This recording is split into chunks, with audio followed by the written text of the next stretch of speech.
Bismillahirrahmanirrahim. Assalamu alaikum students. I welcome you in this new session of Sociology for A Levels. I have been contacted by many students and they wanted me to make a video on sociology. And Alhamdulillah, I have started with my lessons on sociology. So I am just beginning with and AS syllabus will be covered. And if I get request from you, then A level syllabus is going to be covered as well. So these lessons are based on new syllabus, as you can see the title of new book, and it's my first lesson. I hope that you're going to like it. If you haven't subscribed my channel yet, please subscribe it, and in case of any query you can contact me on my number. Okay students, when we talk about sociology, so sociology word seems to cover a word society in it. We find a word covered in it, society. So yes, sociology is actually a study of society, but it is more than that. So sociology is actually the systematic study of the relationship between an individual and society and the consequences of different types of relationship. You can see that a person in a society plays different roles and it has different relations with the society. So what are going to be the consequences of it? They are going to be seen in this subject, sociology. Hence, it's a very interesting subject. There are three basic levels of sociology. When a person comes in this world, the first time he spends in the society is with the family or the relationships. So this is called the micro level of sociology. Then comes the meso level. At meso level, we see that when a person becomes a partner of some organization, some community, some political party or some ethnic group, then he is actually a member of meso sociology. Then at the larger level comes the macro sociology, which is actually at the highest level of the person, that is the nation level or the legal system. So hence sociology is covering each and every aspect of a person from the childhood to the adulthood, even to the old age. So stay tuned, it's really a very interesting subject, and watch this video till the end and give me your helpful feedback. When we talk about the process of learning and socialization, which is the first topic in it, it describes society. I'm sure that you all know about society. Well, society is actually a group of mutually interdependent people who have organized in such a way as to share a common culture and have a feeling of unity. You can put this definition on the society where you are living. Okay, you will see that in a cultural society, all the people are interdependent. One is doing tasks for other. If one is a barber, the other is a tailor. Another person is a farmer who is sowing for you. So it is actually a relationship of interdependency, but there is a feeling of unity. So sociology is actually the study of the origin, development and structure of human society. We see how different societies originate, what have been their structure or what are their structure, and what are the behavior of individual people and groups in the society. So this is quite interesting. We know a lot of societies which were there in the past. We know many societies now, and I'm sure that when I am talking about societies and I'm talking about the features of the societies, all these things are being rotated in your mind, and you can imagine that yes, societies can be defined, societies can be described. So different societies involve two types of spaces. The first space is a physical space. This can be called as the boundary. You can see that there are many countries, 196 almost countries are there, and each country has its own boundary. So in the sense of a distinctive geographical area marked by either a physical border such as a river or a non-physical border, perhaps a made-up line that makes where one society ends and another begins. So this is the physical boundary of a society. You can demarcate your country from your neighboring countries. You can demarcate your country from an ocean. So that is actually a physical border. If there is an ocean or a river or some mountain line, that is actually a physical space which is separating your country from another country. So physical space means the boundary of a country which separates it from some other. Then other thing is mental space. This is something very important. When we say about mental space, it is something related to our mind. Like living in Pakistan, you know that you are different from people living in India, even people living in some other African country. So this is actually separates people on the basis of beliefs they have about the similarities they share with people in their society and the differences from the people in other society. So if you compare yourself, like Asian people compare themselves from the people living in some European society, they will see that there are great differences. So this is actually a mental space where you calculate in your mind that there are differences between the member of the societies. So every society is residing according to the norms of their society. That is why there are huge differences in the way they live and the way they behave. If you haven't subscribed my channel, I request you to subscribe it, and I would really love if you send your helpful feedback on this video. Anderson in 1983 described societies as imagined communities, things that exist only in the mind. He says that the concept of society is actually something mental construction. He says that the members of even the smallest nation will never know most of their fellow members, meet them, or even hear of them. Yet in the minds of each lives the image of their communication. So societies are mental constructed. This is really very important.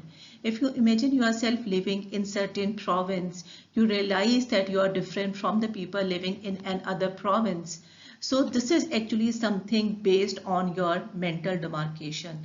This is something mentally constructed. This is what Anderson says, that people living in certain boundary, in certain societies, in certain demarcated state may not know about the people living in another area.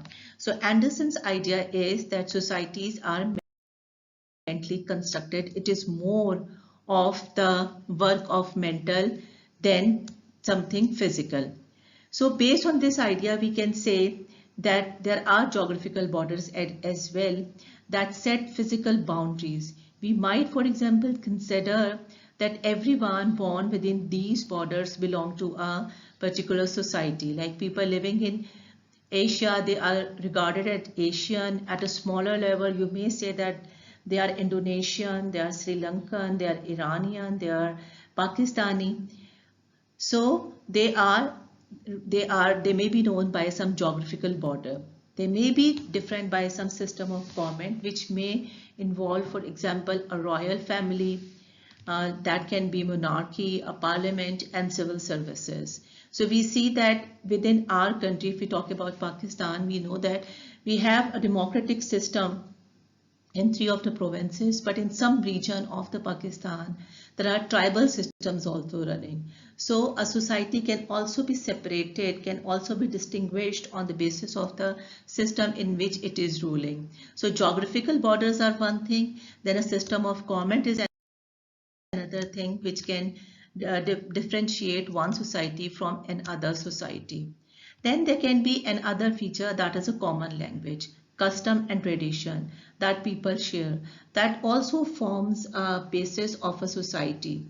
You may know that living in a provinces, at a certain distances or some little longer distances, people start speaking their regional language with a different dialect, and they share little different style of living, their different types of dishes they make. So that can also make a subunit of a society, because they are talking in a different language. So people talking in a different language, communicating in a different language, may mark a society than the other people talking in some other language. So there is a sense of belonging and identification.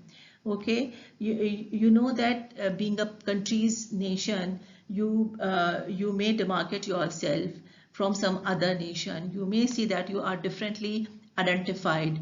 So for example, you may see themselves as different from Pakistanis or Bangladeshis. People living in India, they may see themselves different from some other.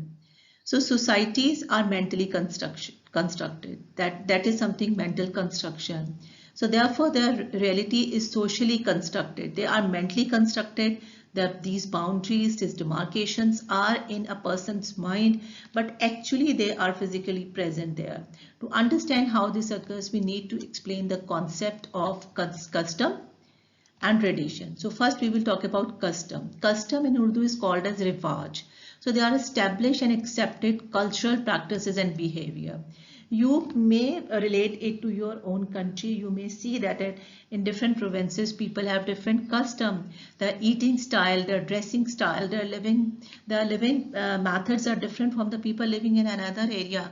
So customs also make the boundary of a society. They also demarcate a society from another. Then comes the culture, the way of life of a particular group of people, taught and learned through socialization, how they are being taught by their family, what is their religion, that we learn from our parents, how do we have to live, what are our dressing style. These all things are actually our culture which are being handed down by our parents. So customs and tradition are really very important.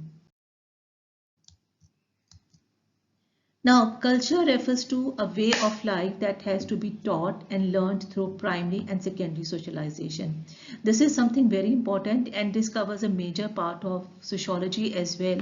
When we talk about primary socialization, here the basic socialization factor comes by the role played by a person's family. You know, the early grooming is done at home by the parents, by the siblings, by the relations, and the secondary grooming or the secondary socialization is done when a child enters a school, a college, when he meets his peer group, or when a person goes to some job. Then the secondary socialization occurs. So culture is actually a way of life that has to be taught. I mean, you learn these things at a primary level from your society. What is your religion? What are your religious practices? How do you dress up? How do you eat? What do you eat and what you don't eat? That is actually what is being told by the family, what is being infested by the family right from the early age, and that is further confirmed by the secondary socialization agent. So we can develop this concept to understand how culture contributes to the social construction of reality. So cultures are dynamic and they are constantly changing. Okay, you will see that human beings, since they were living in the caves till now, they have changed a lot, they have developed a lot, because cultures are dynamic, they constantly change.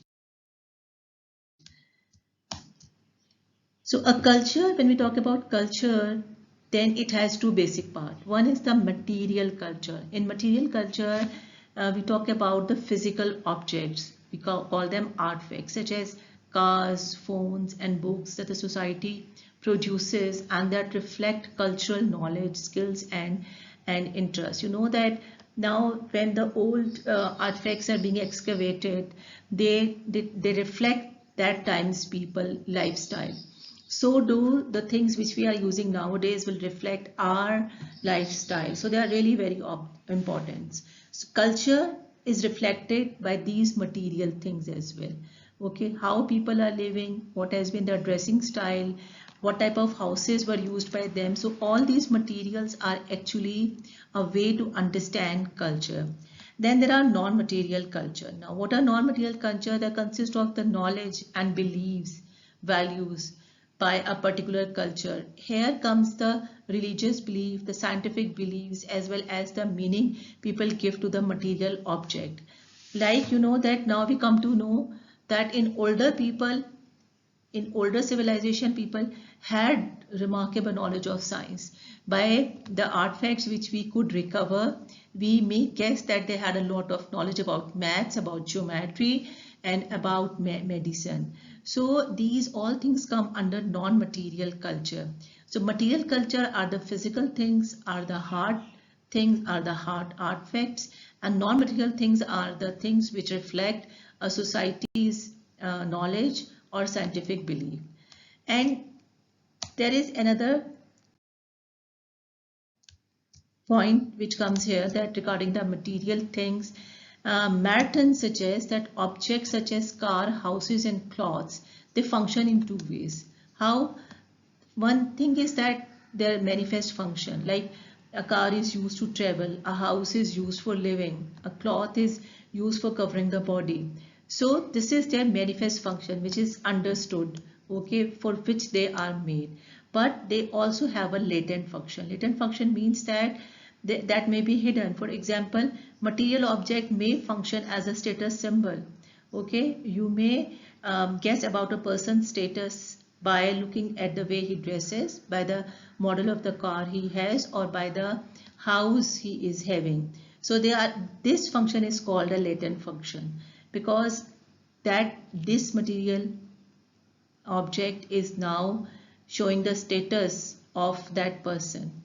So these material things can have two functions. One is the manifest function and other is the latest function. Now when we talk about socialization, so socialization is actually a process through which people learn the various forms of behavior that go with membership of a particular culture. Like young children are taught right from the early way that how do they have to eat. They are being talked and told about the table manners, the dressing manners, the behavior, all these things. So this all comes in socialization. For example, you must learn the roles, norms and values. This I will discuss in my next lesson. They will need to become full members of their society. These are the things that children do not acquire naturally. When a child borns, so a child doesn't know anything. Things have to be taught to that child. Things have to be told him. He have to be groomed by the parents, and then only he can become a workable member of the society. And this process is called socialization. So the idea that our perception of what is real is created through a variety of historical and cultural processes. I mean, social construction is actually our idea that is handed down by our history, rather than something that is fixed and naturally occurred. Different societies, for example, we know how a male is supposed to behave, and we know that how a female is supposed to behave. So these are some basic definitions which I have discussed today, and I'm sure that you, through your helpful feedback, you are going to help me in this to improve this. Thank you very much. Stay blessed. Allah.